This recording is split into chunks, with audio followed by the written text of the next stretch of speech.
Alrighty. Looks like I'm all alive and I'm good to go. And yep. A little scared. Street Smart is a scary game. This is the penultimate game before the Neo Geo. After this, SNK's next arcade release would be Super Championship Baseball. And actually, Crystalis was the very last game they released before the Neo Geo. But that never got an arcade release. So this is their first fighting game. Oh, I should probably get rid of that. Sorry about that, everybody. Okay. And yeah, so this is Street Smart. Actually, hold on, let me check one last thing because I shouldn't be hearing any of this. Yeah, strange. Oh well. All right. So, despite popular belief, this is not Takuma and Jeff Bogart's youth adventures, but these are actually just random generic dudes, karate dude and wrestler guy. I guess that's basically their canon names. However, all the baddies in here are named. So, let's go ahead and get started with, well, most playthroughs go through as Karate Guy, aka not Takuma, but I'm going to be going through it as not Jeff Bogart, aka Wrestling Guy, because you don't see me too many playthroughs with him. Also, this game is most playthroughs you'll see of this are very slow and methodical, and that's not very entertaining to watch. So what I'm going to be doing is a much faster approach, but it's also a far riskier approach. And if you recognize this theme, also first instance of backdashes, this is Michael Max's theme in the first Fatal Fury. And something else you can do, you can jump and throw kicks. You will never ever want to do this, nor will you ever want to backdash. So your only real options here are punching and kicking. And your attacks alternate, so you always punch with the left arm, then the right, and so forth. It'll always alternate until I hit punching him. Get away from me, Bobby. That's Bobby Brown. And we're fighting in San Francisco, and he won't leave me alone. And you have the two kicks here, the front kick and the rolling slowbot. The rolling slowbot does about double the damage as the front kick, but it leads to a hard knockdown, which may or may not be desirable. But right now, let's go ahead and just take him out. And if you recognize those sound effects... Oop. Quit punching me, jerk. Okay. Oh my god. If you recognize that sound effect, it's from POW, Prisoner of War, which came out a year before, actually 2 years before this. So I'm inclined to think that it's on the same engine. Now here we have the sweep loops, and I've taken far too much damage on the stage, but I wanted to show some stuff off. And he gets carted off to S&K Hospital. And we get the first of our many ladies. Why, thank you. So we've wrapped up in San Francisco, and now we're off to New York to fight Slippery Sam Santana. And that throw that you just saw right there is pretty terrible.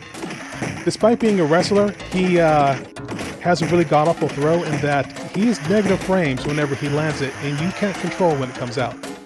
So, get away, get away, get away. So whenever that throw comes out, and again, I have no control over it, I am at negative frames. So let's go ahead and play it safe for the moment, just until I can get old Slippery Sam here back into position where I can hit him with headbutts and nut shots. Alright. So I'm getting away from him. Oh, never mind. Stop it, you jerk. Oh, this is bad. Awful start. But this is your only real defense, is to keep them in the loop. So you're going to get away from them on wake up because AI has invincibility. But right now I'm going for the sweep loops, which in some ways it's safer because as long as the AI plays gentle with you, you can pretty much keep them in this forever. But the timing on that is extremely tight. If you are off by any more than a frame or two, they can start beating you up. So now we're done in New York, and now we're heading off to Arizona, New Mexico, Monument Valley anyway, to fight Mike the Muscle McDermott, aka Big Papa Pump. So hopefully I can keep this loop. Never mind. Alright, let's get out of here before he comes over and tries to teach me some Steiner math. So here is where you're going to see in a lot of YouTube playthroughs. This is the safe strat.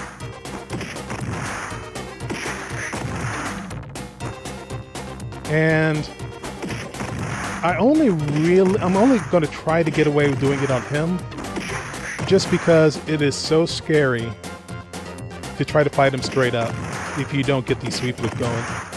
And I messed up there because I just slipped on the timing. And I'll get another one up at 400,000, and then after that, that's all I get for the rest of the game. You get no life back, you get no extra lives.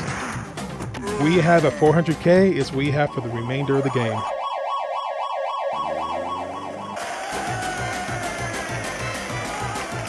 So no Steiner map today. Instead, we're going to have some water with a pretty young lady. Now we're done in Monument Valley.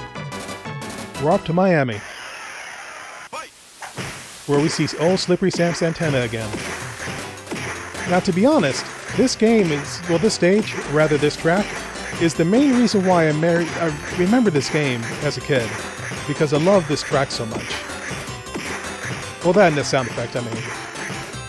Talk about satisfying. Anyway, so I'm just going to keep him in the sweep loop as long as I can get away with.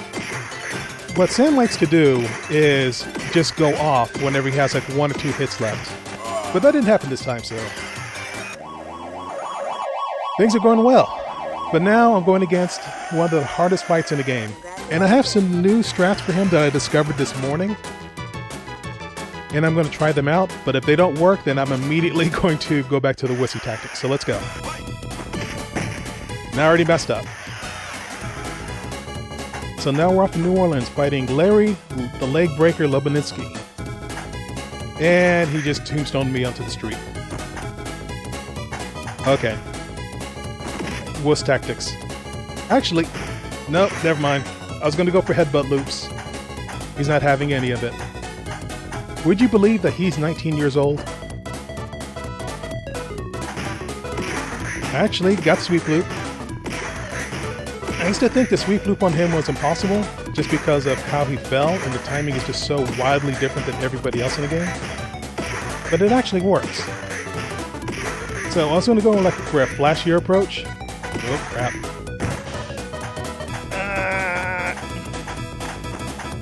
The reason why I'm attacking is the fastest way for me to get across the screen. Okay, here we go. Headbutt loops. Never mind. He's going to tombstone me in the street. Oh, no!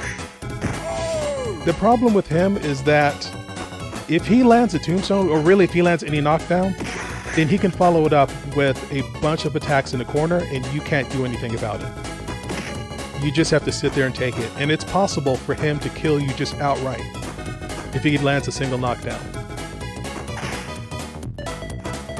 So he's one of the scariest characters in the game. I would actually put him about on the same level as the boss, the final boss, Tiptoes Tommy.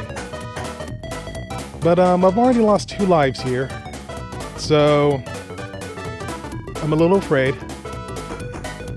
I take that back. I'm a lot afraid. And that throw came out again. Just run, just run. Okay. Stop crawling at me, you jerk. Blair, take it easy. Okay. Okay. Whenever Larry's crawling at you, chances are he's going to go for the tombstone. And you can see how much each of his attacks do. Each attack does 2 bubbles. Oh my god.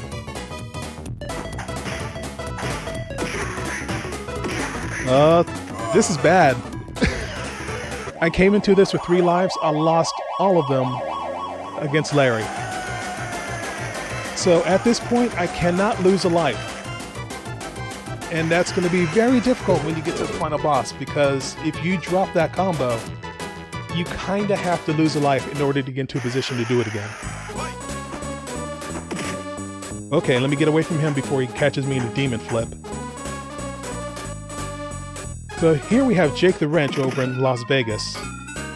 And right now I'm going to be playing it safe. Normally I would go for the juggle loop, but after I lost 3 lives on Larry the Leg Breaker, I'm just going to wuss it out.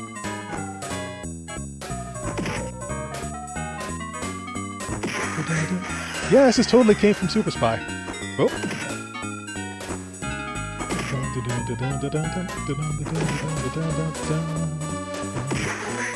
I wonder if I can get him into a juggle loop. Do I risk it? Because the really scary thing about Larry the Wrench, aside from him countering every time you ever jump, is that he has really fast elbows. Basically, his fighting style is the same as Player 1's, except he has an elbow attack that's 1 frame, and he will just sit there and stun lock you with it. So even though the elbow doesn't do a lot of damage, the fact that he can keep you in stun lock with it makes him super scary. So right now we're just going to wuss it out.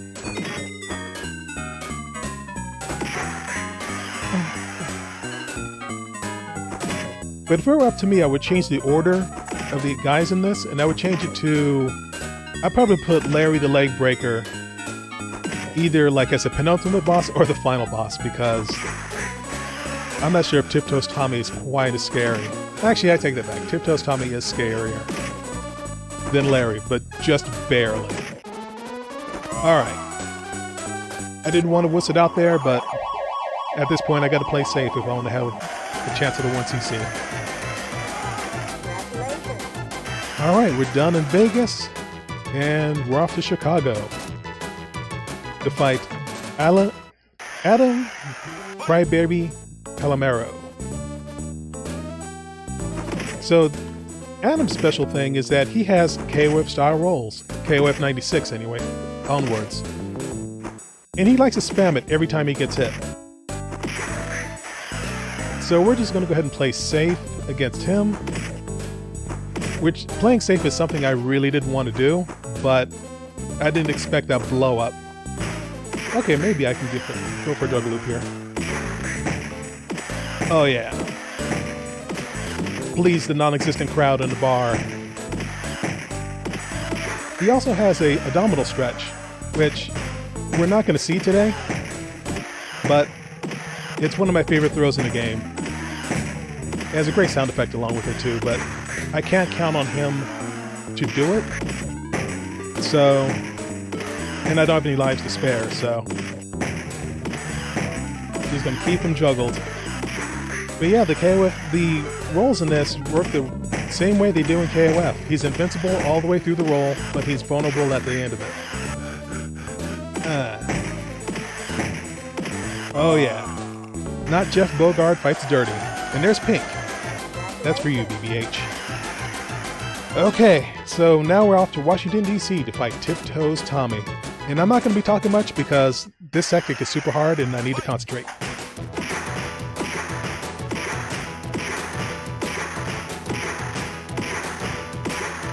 That's bad. Yep. Oh my god. Okay. Oh. Okay, run. Run away from Tiptoes.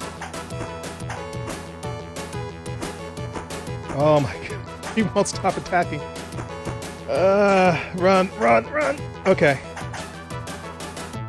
Oh my. His y-axis is way better than mine. Oh god. Okay.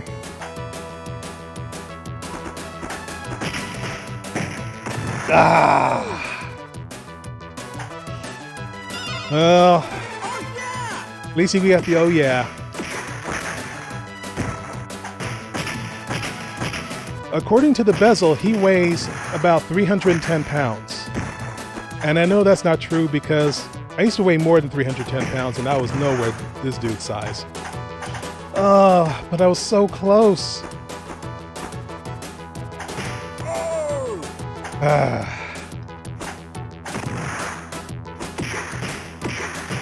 Okay, maybe I can just keep it to 2cc.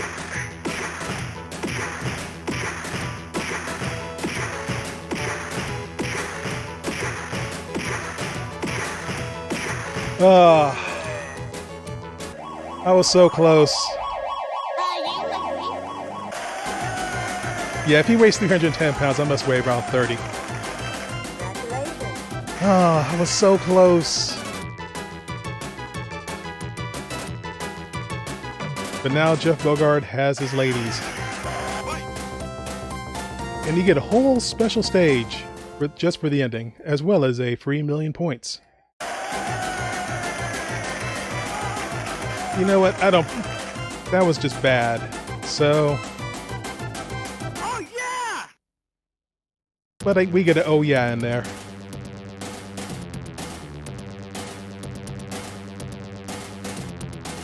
Oh yeah, that was Street Smart, SNK's first fighting game, and the penultimate arcade release before the Neo Geo. Well, the point of this game was to collect girlfriends and money. In the Genesis version, you actually collect money along the way and you can upgrade your stats. And the amount of money you have at the end of the game basically the game has like 2 different endings depending on how much money you have at the end. Oh, my favorite designer over there, sick of. But, so in that game you can either retire with a girl in a back of a Ferrari, or you end up in a dirty alley eating out of a dumpster in the Genesis version. But yeah, that was Street Smart, and almost got the 1cc there. But hey, it's scary. It's a scary game. I'll take a 2cc any day. And next up, we're going to have the Outfoxies. So if you are prone to headaches or anything, you may want to avert your eyes. And Yeah, so that's going to be a doozy. So let's go ahead and let's set that up.